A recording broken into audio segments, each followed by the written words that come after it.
কেন ব্রাজিল দলের এমন বেহাল দশা তা এবার জানালেন ইতালিয়ান কোচ কার্লো আনচেলত্তি। হ্যাঁ দর্শক, জানতে হলে ভিডিওটি না টেনে সম্পূর্ণই দেখতে থাকুন আপনারা।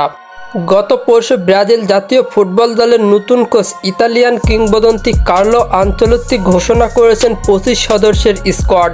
আলোচিত ওই স্কোয়াডে জায়গা পেয়েছেন অভিজ্ঞ মিডফিল্ডার ক্যাচেমিরো ও উইঙ্গার অ্যান্থনি।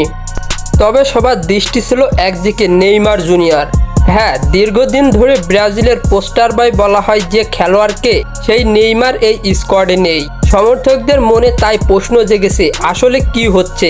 এমন এক প্রশ্নের মুখোমুখি হলে কোচ আনচেলত্তি দিলেন একান্ত খোলামেলা জবাব।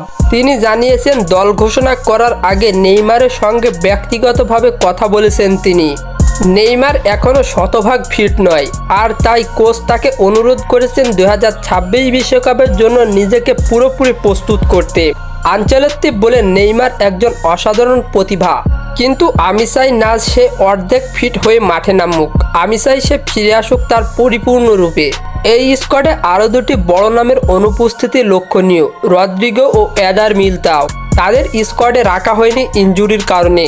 কোচ আশ্বস্ত করে বলেন, ওরা তিনজন একসাথেই ফিরবে মাঠে। নেইমার, রদ্রিগো এবং এডার মিলিতাও, তাদের প্রত্যাবর্তন হবে ব্রাজিলের নতুন সূর্যোদয়।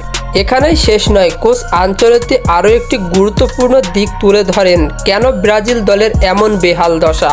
তিনি বলেন, ব্রাজিলের খেলোয়াড়রা জাতীয় দলের হয়ে অত্যন্ত দায়িত্বশীল, তাই এই দায়িত্ব তাদের মানসিক আলাদা চাপ সৃষ্টি করে। তাই ব্রাজিল দলের এমন অবস্থা। আসন্ন ম্যাচগুলোতে ব্রাজিল কতটা ঘুরে দাঁড়াতে পারবে সেটাই এখন দেখার বিষয়। তবে এতটুকু নিশ্চিতভাবে বলা যায়, ব্রাজিল ফুটবল নতুন এক অধ্যায়ে প্রবেশ করেছে। তো বন্ধুরা, নতুন কোচ আনচেলত্তির অধীনে ব্রাজিল কি ঘুরে দাঁড়াতে পারবে, তা আপনাদের মতামত কমেন্ট বক্সে জানাতে ভুলবেন না। আর হ্যাঁ, ফুটবলের সকল নিউজ এবং আপডেটস পেতে আমার চ্যানেলটি সাবস্ক্রাইব করে পাশেই থাকবেন। ধন্যবাদ সবাইকে।